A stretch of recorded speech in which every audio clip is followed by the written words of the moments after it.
বালারে বালা হওয়া আর বাদরে বাদ হওয়া সবসময় উচিত। প্রধানমন্ত্রী বলল যে রাষ্ট্রের জন্য আপনার কোনো পরামর্শ আছে কিনা। আমি বললাম যে স্যার, আমরা শুনছি যে কন্টেন্ট ক্রিয়েটর এবং ফ্রিল্যান্সারদের 7.5% ভ্যাটের কথা বলা হচ্ছে, এইটা আসলে কতটুকু সত্য। উনি ওই জায়গাটাতে বসেই ওনার দায়িত্বরত ব্যক্তিদেরকে ডাকলেন, তাদেরকে দিয়ে ফোন করালেন, বললেন যে আপনি এখানে বসে থাকেন, আমি এখনই সমাধান করছি। এরকম কিছু হইতে দেওয়া যাবে না। আসসালামু আলাইকুম। বালারে বালা হওয়া আর বাদরে বাদ হওয়া সবসময় উচিত।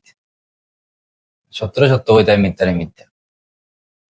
গত কিছুদিন আমি দুই একটা ভিডিও বানাইছিলাম রেমিটেন্সের উপরে 7.5% কর ট্যাক্স আর কি, যেটা সরকারে চাইছিল নিত ইউটিউবার আর ফ্রিল্যান্সার উপরে থাকি।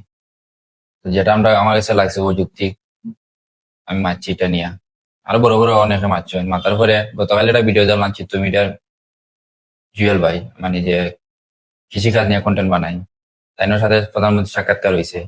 প্রধানমন্ত্রী সাক্ষাৎকার হওয়ার পরে কইলা যে আপনি আমার কাছে কিতা চাইন দেশের লাগে। আমি কইলা কন্টেন্ট ক্রিয়েটর ইউটিউবার উপরে যে ট্যাক্স ফালানির কথা সরকার কাছে শুনলাম, এটা যাতে না হয়, তার কথার উপরে প্রায়োরিটি দেওয়ার সাথে সাথে প্রধানমন্ত্রী জানাইছেন যে একটু আইস তাকে এখন থেকে বন্ধ করা হইব। তো বন্ধ করা হয়ে গেছে শুনছি যতটুকু। তো ধন্যবাদ জানাই প্রধানমন্ত্রীরে, সুন্দর একটা সিদ্ধান্ত নেওয়ার লাগে। আসলে জনগণের কথা চিন্তা করা উচিত। কন্টেন্ট ক্রিয়েটর হোক আর ফ্রিল্যান্সার হোক, এরা দেশের লাগে অর্থনীতির লাগে অনেক অবদান রাখে। দেশ তাকিয়া বিদেশ থেকে ডলার আয় করে, এটা দেশের লাগে অনেক বড় ধরনের একটা সুযোগ।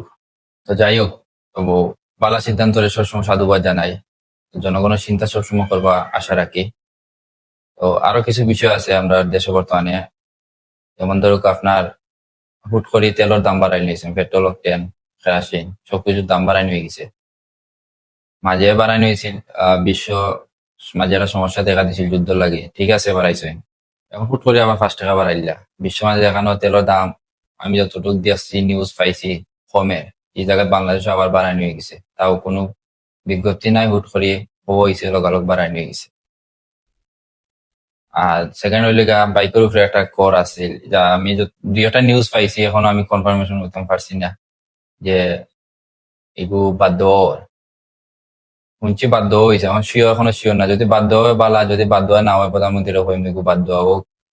এগু অন্য কোনো ট্যাক্স দেওয়ার দরকার নাই জনগণের কাছ থেকে। ট্যাক্স নিতে হয়, হারে ট্যাক্স দিতে হয়। এনবিআর মানে রাজস্ব বিভাগের কর্মকর্তা একজনের 700 কোটি টাকা সম্পত্তি আছে, 53টা ফ্ল্যাট আছে। তো আপনার ট্যাক্স দিলে সরকারে, আবার সরকারি কর্মকর্তা বলতে কোটি কোটি টাকা সম্পত্তি হয়ে যায়। ট্যাক্সটা দিয়ে আসলে জনগণের কোনো ফায়দা হয় না। তো ট্যাক্স নেওয়া সঠিক প্রয়োগ করুক, ইনশাল্লাহ জনগণ ট্যাক্স দিতে বাধ্য থাকবো, মন থেকে ট্যাক্স দিব। আরেকটা বিষয়, বিদ্যুতের দাম বাড়াইলা, বিদ্যুতের দাম এমনিও বাড়াই। আগে মাসে যাইতো 1,1200 টাকা এক মাস একটা ফ্যামিলি, মনে করো আমার ফ্যামিলি তো 1,000 থেকে 1,200 টাকা যাইতো গরম সিজনও। এখন গরম সিজনে প্রায় 3,000 টাকার বিদ্যুৎ লাগে। আর বিদ্যুতের দাম অলরেডি বাড়াই, যখন যদি আবার বাড়াই জনগণ শেষ শুধু আমার খাইয়া খাইয়া মরে যাব, কি করবো। তাও ডিমান্ড চার্জ, এই চার্জ সেই চার্জ। আপনি মাসও যদি আপনি 3বার রিচার্জ করেন আপনার মিটারও 3বার ডিমান্ড চার্জ কাটা হয়। মাসের ফার্স্টে আপনার যে রিচার্জ করবেন, মনে করেন 1,000 টাকা রিচার্জ করলে 750 টাকা আপনি বিদ্যুৎ পাইন, 250 টাকা কাটিয়ে নেওয়া হয়। অলরেডি তো অতিরিক্ত বিদ্যুৎ খাটাবো, দেখানো হবো, আবার হেনে বাড়ানিও। উচিত সব মুখা জনগণের কথা চিন্তা করা, আন্ধু ট্যাক্স না দেওয়া। কারণ ট্যাক্স দেওয়া কর্মকর্তা বলতে পেট ভরে, এমপি মন্ত্রী পেট ভরে, জনগণের কোনটা খামি আন না।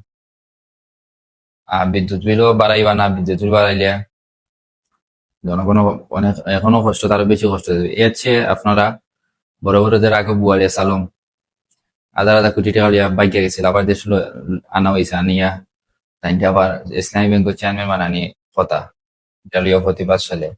তো 1,000 কোটি টাকা লইয়া যে গেছে, ও 1,000 কোটি টাকা দেশে ফিরে আনুকা, দেশের অর্থনীতি ঠিক হয়ে যাব, ট্যাক্স লাগতো না, গুন্তা লাগতো না, জনগণ শান্তি, সব শান্তি। ধন্যবাদ।